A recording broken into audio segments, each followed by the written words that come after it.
பிரபாகரன் தான் 70களில் குட்டுமணியை தங்கத்துடைய காட்டி கொடுத்ததே பிரபாகரன் தான். நீங்க செம்மணியில தோண்டினாலே சரி. வயக்காட்டுக்கு போனவன் சுடுகாட்டுக்கு போனானா, சுடுகாட்டுக்கு போனவன் பயங்காட்டிட்டு போனான்ற கதையா போச்சுடாப்பா. வாங்க அருண் சித்தார்த் அவர்களே, இந்த செம்மணி துண் சம்பவத்துக்கு காரணமாக இருந்த அம்மணியோட டக்ளஸ் எவ்வளவு ஒட்டென்று சொல்லி உலகத்துக்கு தெரியும். அதே மாமா டக்காவோட நீங்கள் எவ்வளவு ஒட்டென்று சொல்லி எங்களுக்கு தெரியும். வேறண்டு தெரியுதா? உங்களோட குடும்பமா, உங்களோட மனைவி பிள்ளைகளா? பிள்ளைகள் என்ன செய்யறாங்க? படிக்கிறாங்களா? புத்தக வைக்க தூக்கி கொண்டு போறாங்க பள்ளிக்கூடத்துக்கு. அப்படி அதே போலத்தானையா செம்மணியிலே தோண்டி எடுக்கப்பட்ட அந்த சின்ன ஜிரிசுகளும் எத்தனை கனவுகளோடு எத்தனை ஆசைகளோடு பள்ளிக்கூடத்துக்கு போயிருக்கும் ஐயா புத்தக வைக்க தூக்கி கொண்டு. என்றாவது நீங்கள் சிந்தித்ததுண்டு அருண் சித்தார்த் அவர்களே? சிங்கள பேரினவாத ஒடுக்குமுறை உட்படுத்தப்பட்டிருக்கின்றோம். தேர்தல் வரும்பொழுதெல்லாம் சிங்கள பேரினவாதம் என்ற வார்த்தையை உங்களோட வாயில பயன்படுத்தி கொண்டிருக்கிறீங்க. சரி, அப்ப இது என்ன?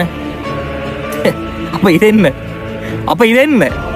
இதெல்லாம் என்ன? இந்த புகைப்படங்கள் அனைத்தும் என்ன? அடுத்தது இந்த உங்களை கொஞ்ச காலமா அவதானித்து கொண்டு வாரன் இந்த சாதி அரசியல், இந்த அம்பேத்கர், இந்த கருப்பு சட்டை, மயிர்மட்டை, பெரியார், ஈவி ராமசாமி நாயக்கன் இவனுங்கெல்லாம் தூக்கி இருந்து வச்சுக்கிட்டு எங்களுடைய சமூகத்துல இருந்து நாங்கள் நீங்கள் என்னுடைய அப்பா சீவல் தொழில் செய்தார் ஐயா.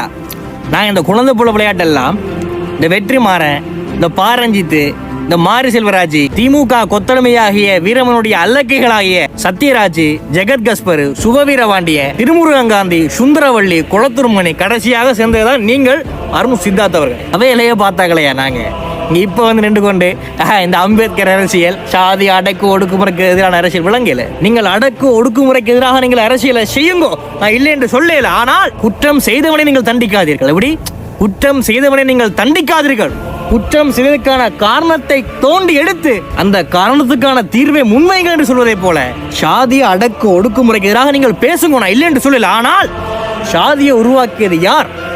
சாதியவாதம் என்பது தமிழ் இனத்தில் ஏற்பட்ட ஒரு விபத்து. சாதி வரி என்பது தமிழ் இனத்தில் ஏற்பட்ட ஒரு பேர் விபத்து, அவ்வளவுதான். சாதியை உருவாக்கியவர்கள் யார்? வந்தேரி ஆரிய பிராமணர்கள். சாதி வரி என்கிற தமிழ் இனத்துக்குள் ஊட்டியவர்கள் யார்? தெலுங்கு பிராமணர்கள், விஜயநகர பேரரசு. நீங்க பிரச்சனை அங்கல்ல கொடுக்கணும்.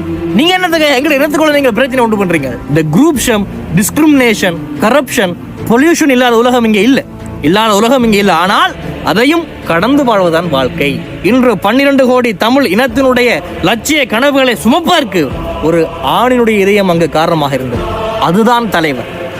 உலக அழகிகளை மாத்திரம் 7 அதிசயத்துக்குள் இங்கே அடக்கி சொல்கின்றார்கள். அது தவறு என்பேன். நான் உலக தமிழ் தேசிய தலைவனை 7 அதிசயங்களால் அளந்து சொல்கின்றேன். நன்றாக கேளுங்க. ஒட்டுமொத்த தமிழ் இனத்தின் சரித்திரத்தை அவர் நீளமாக்கியதால் ஒரு சீன பெருஞ்சுவர், எந்த சிங்கள அரசியல் சாசனமும் அசைத்து பார்க்க முடியாத ஒரு ரோமாபுரி